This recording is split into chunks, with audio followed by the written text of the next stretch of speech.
It's Marley from the Energy Boutique with your energy forecast for Wednesday, November 30th. So welcome to the very last day of November. We are wrapping up the life lessons that November was meant to teach us. If you need a little bit of a refresher on what that was, you can go ahead and listen to the energy forecast, especially the intro for what November was set out to teach us. Now, of course, we are on the cusp of diving into a brand new month in December. Definitely look out and listen to the December energy forecast if you're interested on kind of staying ahead of the energetic game for the month. And of course, as you know, I always try to promise, I deliver the December zodiac forecast in a semi-timely fashion. I'm a little bit more on the ball this month. I have no clue how I pulled that off once again, but take a listen to your November zodiac forecast here on YouTube as a review. Again, disclaimer. I put out those forecasts because that's paid content for my Patreon subscribers and for those that download those forecasts from my website at the beginning of the month.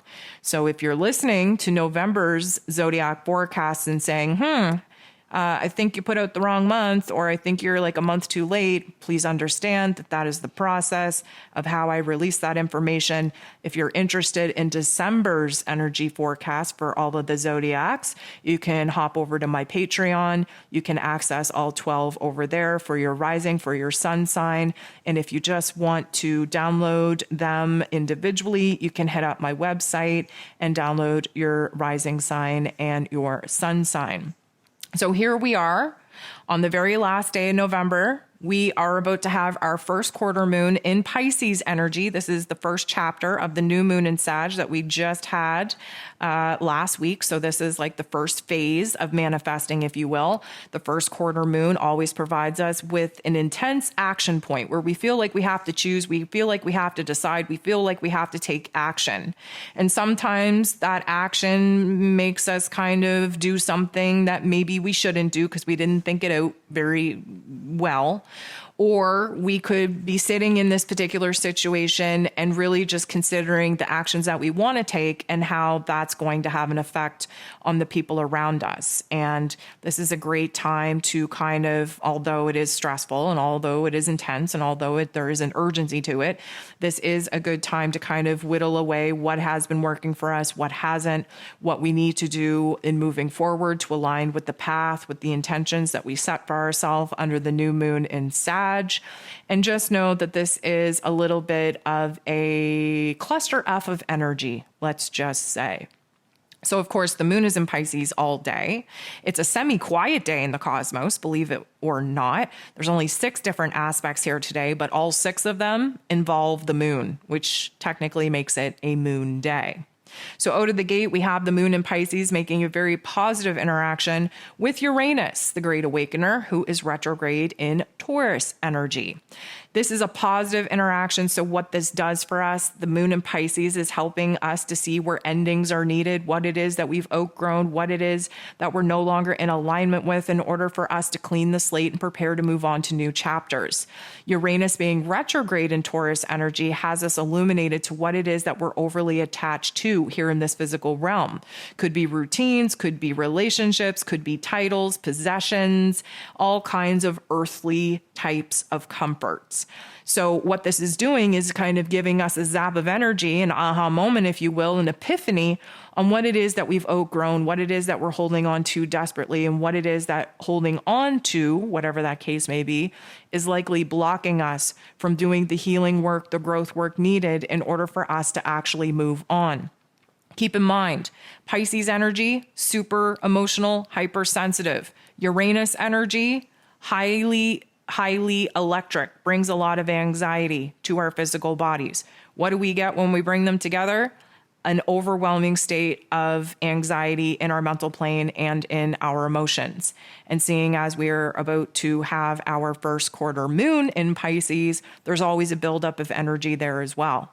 Again, if you haven't listened to this week's Ascension forecast, go ahead and do so that you can clearly understand the physical symptoms that we can expect with some of these higher energetic shifts. This would be one of them. At 9:37 a.m. Eastern Standard Time, the moon is going to square the sun. This is what gives us our first quarter moon in Pisces. This is a time of tension, a time of conflict, a time of intense urgency to make a choice, make a decision, to choose a path, to choose a direction. And this could be an overlap between what it is that we have to let go of in order for us to have free hands or free heart space or free head space to align and embody the new qualities and characteristics, the new elements, topics, and themes that's going to get us on the path that we actually desire to pursue at this particular time. Now, again, the first quarter moon doesn't feel good. It's overwhelming. It triggers a lot of emotion. It triggers a lot of thoughts that don't necessarily make sense. We feel the pressure to make a change, to, take action, but yet we don't feel like we're ready to do so right now. This is an aha moment of consciousness where there are going to be new insights coming into our awareness, a new projection of the path, the direction that we now have a desire and a passion to pursue. But a lot of that is met with a lot of even grief or sadness because we are ending a very difficult chapter of loss, of damage, of destruction, of soul evolvement. And a lot of times we only evolve when we go through great bouts of pain and suffering. But we are essentially learning to leave that behind because the possibilities of the horizon that sit ahead of us are just too damn enticing and exciting for us to stay in the funk. So this is where we get our tension point. This is where we get our conflict. This is definitely a boiling point of emotion, of our mental plane, and of our physical energy. The moon goes ahead, semi-squares, which is a little bit of a tension, not as much tension as a square, but a semi-square with Pluto, the great transformer. So what this kind of suggests, because there's literally like hours in between the first quarter moon popping off and this particular interaction with Pluto taking place later in the afternoon, what this does suggest is that the conflict, the tension, the urgency, the drama that we just sat in has illuminated to us where it is that a change and a transformation is needed. And we can only do that by bossing up, by standing in our power, by sorting through our emotions, by aligning with the right kind of mental narrative, taking on new thoughts, a new direction in our inner realm first and foremost, because that's where the change needs to happen. We need our heart and our head to get on board and get in alignment before we can engage the physical body to go ahead and take an action that's going to help us bridge the gap from where it is that we're at to where it is that we desire to be. And the Plutonian energy is about death, endings, damage, destruction, in order for a new birth, a resurrection, a regeneration to take place, which is the recipe for a true transformation.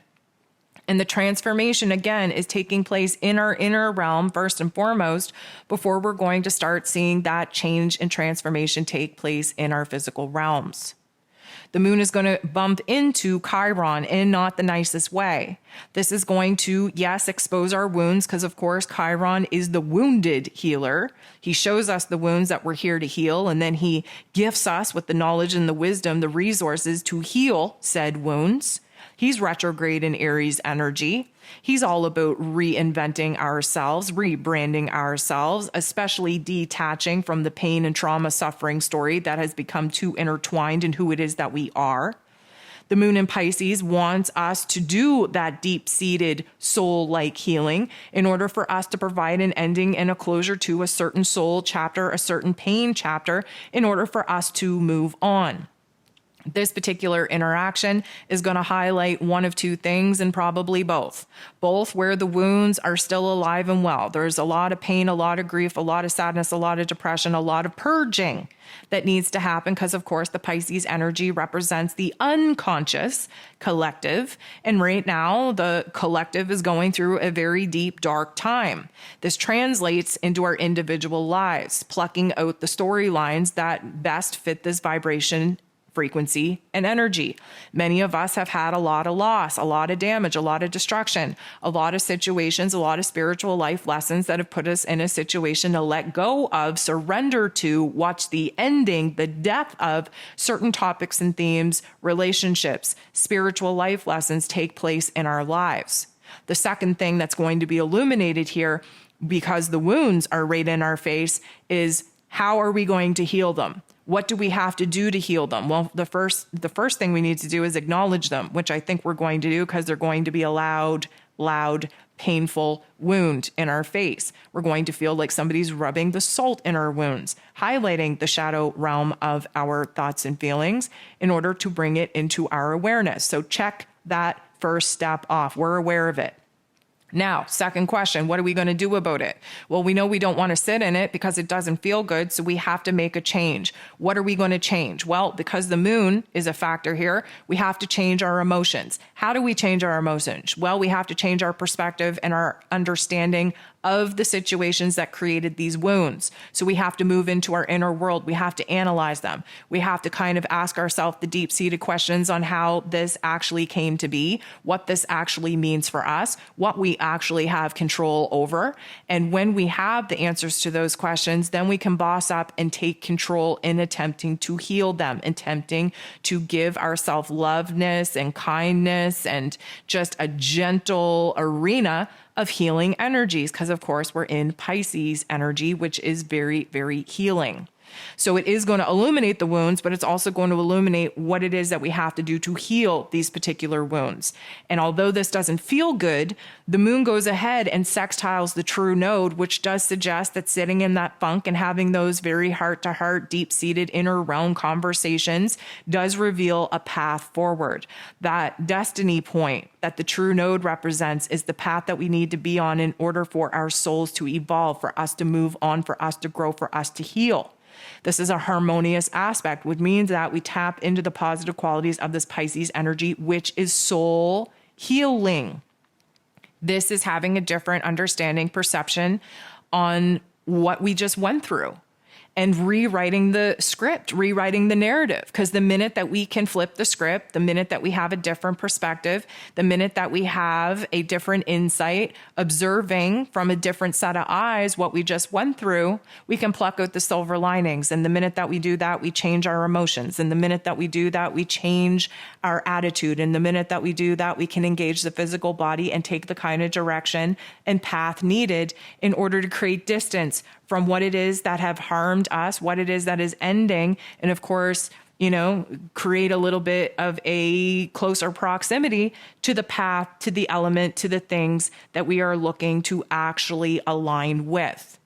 We end the day off with the moon in Pisces, sextiling, which is a beautiful energy, with Uranus. Now, we started the day off with the moon making a positive interaction with Uranus. We're going to end the day off with an even more positive aspect with Uranus. And what this is suggesting to us is that as we kind of move through the day, we were illuminated to a lot of things that we have an over attachment to, things that we were stuck on, things that we were kind of fixed with, things that we weren't willing to change or budge or let go of. But we've realized throughout the day that holding on to the pain is only keeping us in a state of pain. Holding on to the sadness, to the suffering, to the trauma is only continuing to keep those vibrations and frequencies alive. Holding on to people, places, ideas, things, whatever the case may be here in this physical realm is only slowing down the process of us aligning with our true mission, with our true purpose, with our true self. This is a sudden shift in perception, a sudden shift in our emotions. That's exactly what we need to do, is raise the vibration and frequency of our inner realm, getting our heart and our head on the same page and opening up our minds to what needs to change, what needs to transform, what needs to shift first, in order for all the other pieces to follow suit, to align, and to create a path, a direction that leads us away from the pain and leads us into the direction of healing.